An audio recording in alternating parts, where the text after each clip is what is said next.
This is a short presentation on oddities and other grotesques, and it's a collection of work by and published by Roman Scott, late artist and friend, edited by Marc Myers, and also a good contact and friend. And just gonna show a few items from here real quick. Okay, here's a piece that I wrote, and it's a kind of a memoir about how I met Roman and then how we kind of had a lot of mutual interests and a little bit of insight into how we started some of the zines and magazines we were making, including Oddities, and there's also an account by another good contact here, Todd Mecklem, friend of Roman's, and some material by Marc Myers and some personal accounts. And then also there's an account here by Marcus Reed, who is quite significant, and he's a publisher, and as it mentions here, he produced the Monday Funnies and a couple underground titles, and he also was the first publisher of Oddities through, I believe, the first 5 issues or so, and so he was definitely significant in getting some of the pieces distributed. And there's a real early work by Roman, Oddity Comics from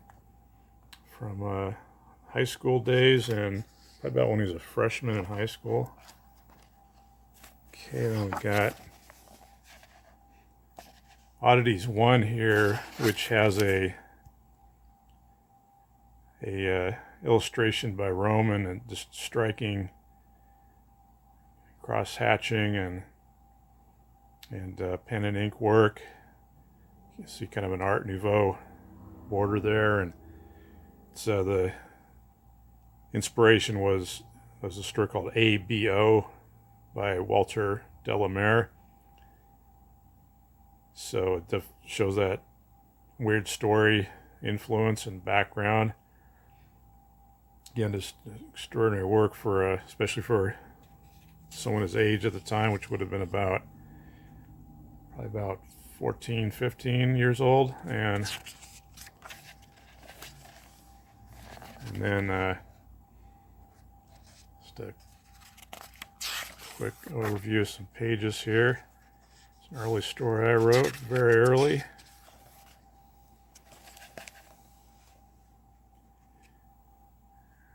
Our interest in surrealism and Dada was definitely showing up.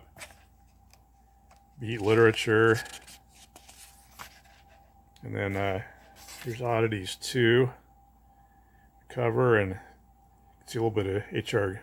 Giger there, and getting some Art Nouveau influence and science fiction, and just and even Art Deco too, with the kind of design there, and again, just powerful and original work by a adolescent. Be great for anyone.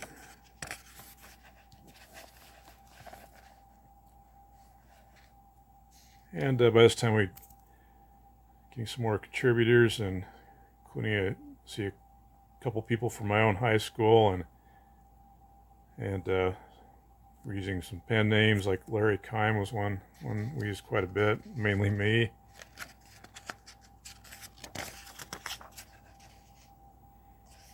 That Frank Hoarder, that was by Roman's brother, and as you can see, the kind of crowded organic design here, and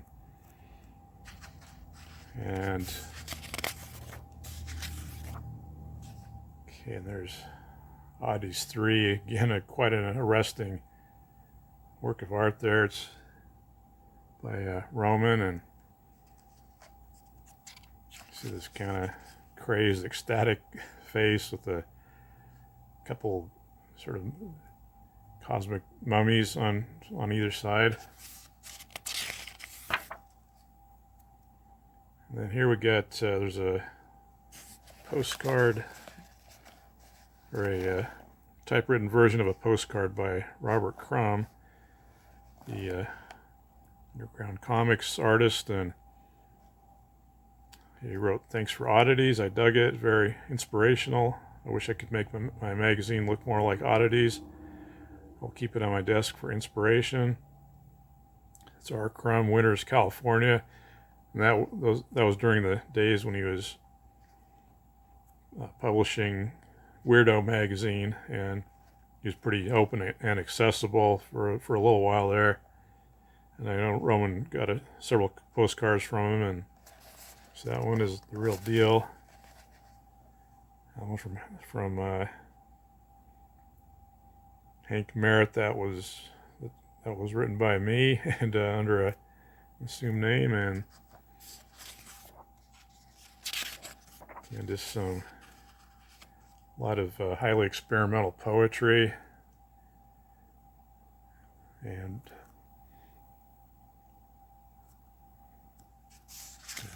move along here. There's a short dramatic piece I wrote, and again, the influence of literature and weird fiction in particular were quite significant. And this is a piece by Rowan based on the horror in the museum, one of Lovecraft's ghost-written pieces, and just intense work here, just really a crazed imagination, and shows a grasp of anatomy and perspective, and it's really intricate and detailed and incredible work. And then here's a sample of the flatworm issue of Oddities, and again, just totally off the hook as far as experimentation goes, and not catering to any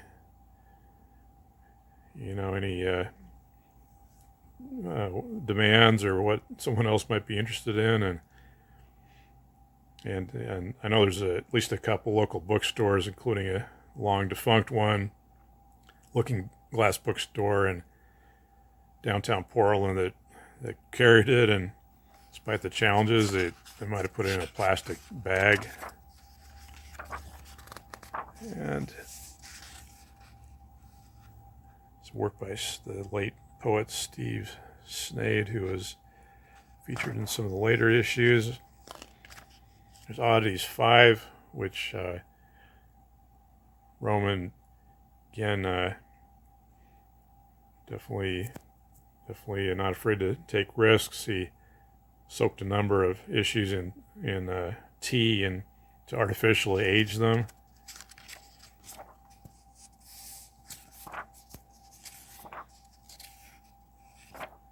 And there's a lot of poetry by Roman, by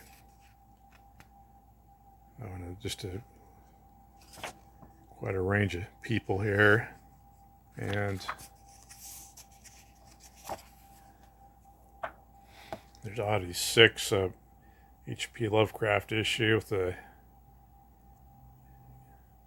again a really potent work by Roman Scott here, which was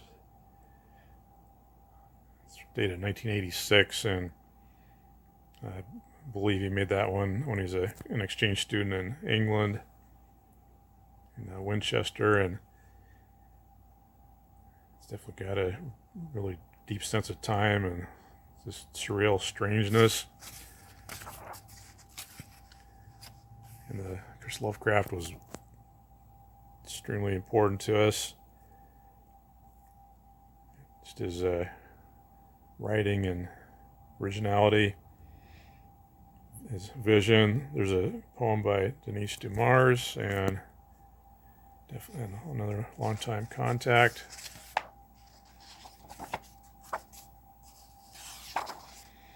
And then we come to the final issue, Oddities 7, with this cover with the kind of mysterious, blurry Argus figure. And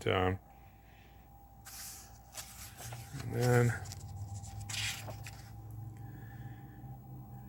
a lot of humor and dark humor in here. There's an open letter to all employees of Oddities, and it says, if you're late for work, 3 times without calling will result in a 3-day suspension. Horseplay of any kind, snapping towels, results in a 1-week suspension. That was taken from a job he had at McDonald's.